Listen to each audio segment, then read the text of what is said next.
Olá pessoal, sou Luiz Eduardo Labriola e queria compartilhar um exemplo vivido com vocês. Então vou falar com vocês hoje sobre a miopia da entrega no delivery. O que aconteceu comigo e os grandes blocos que eu vou falar com vocês hoje? Reuniões em sair do outro lado, qual que era meu papel nesse contexto, qual foi o resultado obtido na época. Quando eu olho para trás hoje, tentando se apoiar na literatura, o que faria sentido fazer diferente ou não. E quando eu olho o fechamento total, dado com essa literatura que eu apresentei para vocês, o que, que eu faria de diferente? Então vamos falar um pouquinho sobre o que aconteceu. Então, basicamente, as reuniões não saíram do outro lado. Nosso objetivo era fazer um refinamento de uma regra de negócio para sair, né, a seguir a esteira de produção. Então, desenvolvimento, teste, homologação, produção, processo basicamente normal, né, sem nada de grandes contextos diferentes. O que aconteceu? As pessoas envolvidas, elas não decidiam, então não vinha a questão das regras de negócio, não fechava os assuntos não tinham acabativa, e com isso ia e voltava os assuntos, entrava às vezes gente, entrei num looping sem conseguir sair do outro lado. Qual que era o meu papel nesse contexto como um todo? Facilitador. Então, eu estava precisando facilitar uma coisa que não estava claro para ninguém, que eu não estava conseguindo decidir, as pessoas definirem, e entrei num looping. O que, que eu fiz na época e com a consciência que na época eu tinha feito o melhor possível dentro do contexto com as informações que eu tinha disponível. Então, basicamente, as premissas básicas, né? Reuniões com convites, atividade esperada marcada a pessoa. E chegava na reunião, não saía. E alguém pode pensar assim, pô, mas você tentou fazer as perguntas certas na reunião? Então, eram feitas perguntas razoavelmente esperadas e mesmo assim a gente não conseguia. Na época eu achei até que eu que estava fazendo perguntas erradas, porque assim, não é possível que isso estava acontecendo. Então, e não saía do outro lado. Isso foi o fato consumido que eu queria compartilhar com vocês.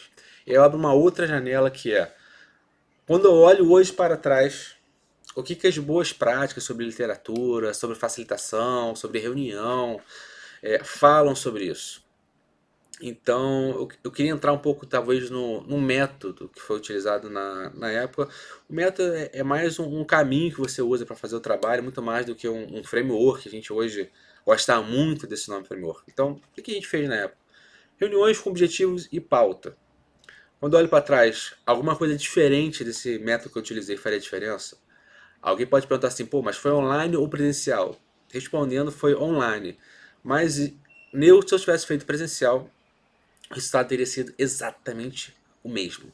Então, a questão se foi online ou presencial não faz a menor diferença nesse contexto. Eu tinha 100% de certeza, na época, que as pessoas, tudo que eu estou falando com vocês é certeza da época, que as pessoas certas estavam nas reuniões. Então, o processo end-to-end era aquela pessoa estava dentro da sala, na reunião, para decidir isso. E além disso, nos invites, eu já reforçava a questão de, em caso de necessidade de mais pessoas, ou alguma que não está nesse convite, pô, eu peço que por favor encaminhe. Então, na minha cabeça, quando eu olho para trás, na época principalmente, na miopia do delivery, tudo que eu achava que era feito, poderia de melhor ser feito, eu fiz. Compartilhei na minha vertical do que precisava ser falado e não ficou nada, entre aspas, comigo naquela época. As pendências ficaram muito na questão de regra do negócio.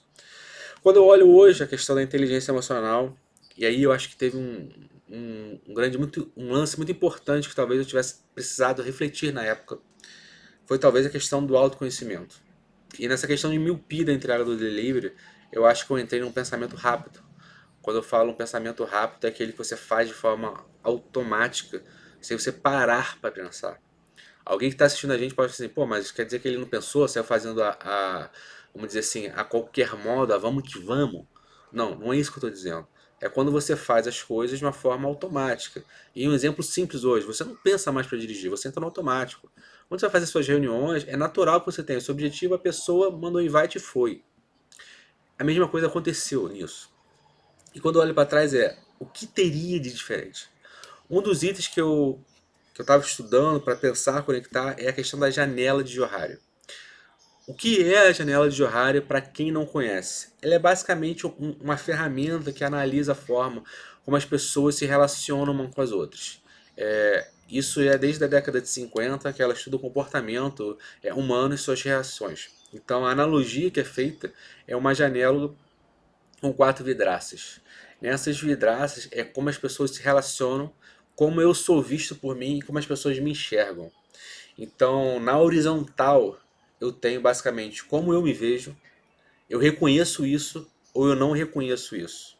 Eu vou dar um exemplo muito bobo aqui, mas para tentar explicar e ficar mais fácil para vocês materializarem.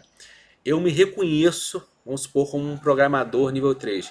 E novamente é um exemplo, eu não sou programador, mas é só para facilitar esse contexto. Então eu me reconheço como programador nível 3, no nível de 1 a 5, ou eu não me reconheço em um nível entre questão do nível 1 a 5 por diversos motivos. O motivo aqui não é importante, a menos a questão da consciência. E quando a gente olha na nossa vertical, é como as pessoas nos enxergam.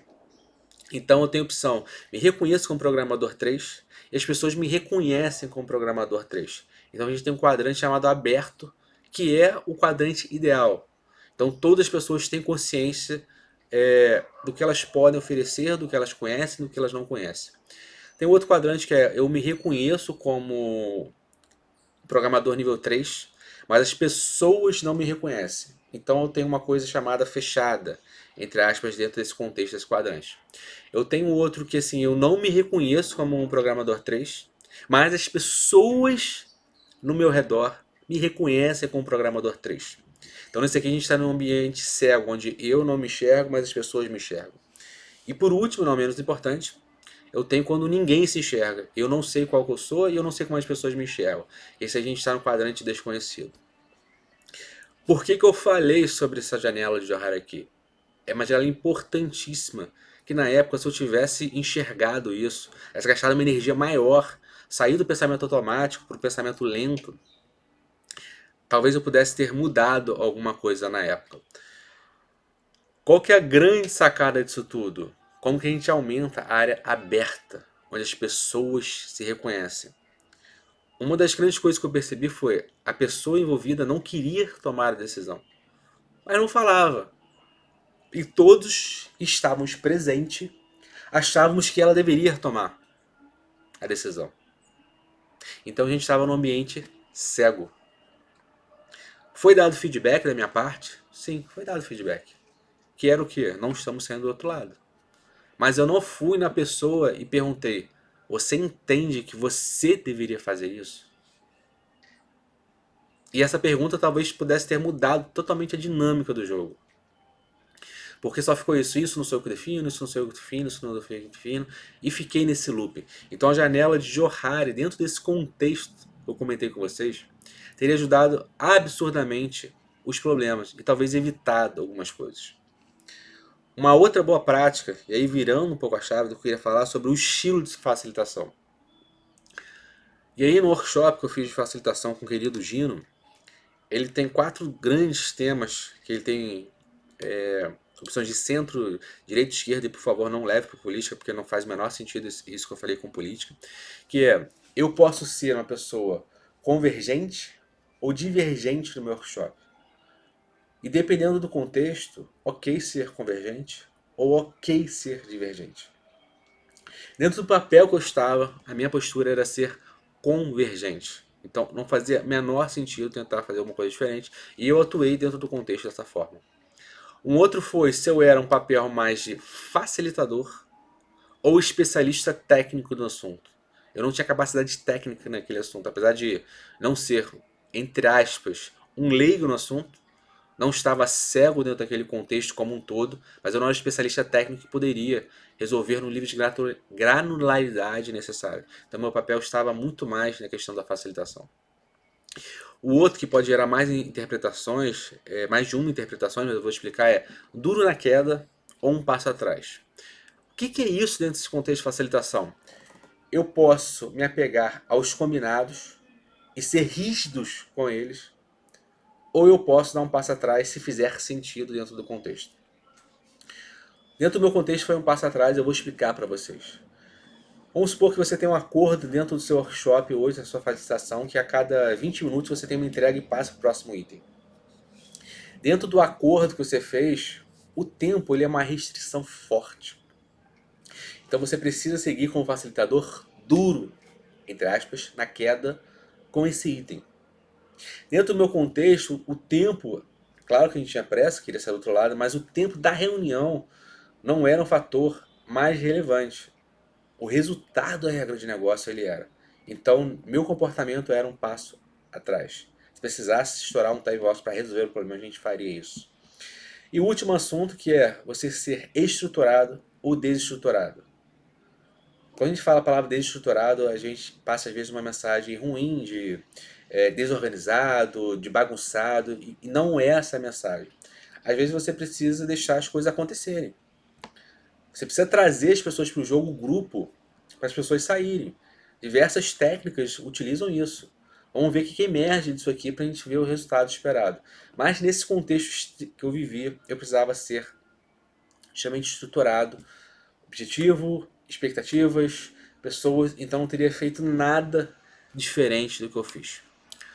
Um último tópico dentro de boas práticas que eu queria trazer para vocês dentro desse contexto é o CIPOC. CIPOC, talvez os meus amigos de processo me considerem um herege aqui, mas eu vou tentar simplificar para vocês, não levem para isso. Que é basicamente entrada, processamento e saída com duas variáveis a mais, que é fornecedores e clientes. Quem fornece para que aconteça a entrada e quem é o cliente daquela saída. Quando eu olho esse processo que eu olhei, basicamente a entrada, o processamento e a saída era a área que participava. Então na minha cabeça todas as pessoas que estavam necessitadas naquele momento, elas estavam presentes. E isso eu fecho as boas práticas e vou para o último tópico que era o que eu faria diferente. Dentro daquelas janelas de horário que eu compartilhei com vocês, quando falei da questão do feedback, a pergunta talvez mais importante é quem você entende que é responsável por definir as regras de negócio que você é responsável por executar.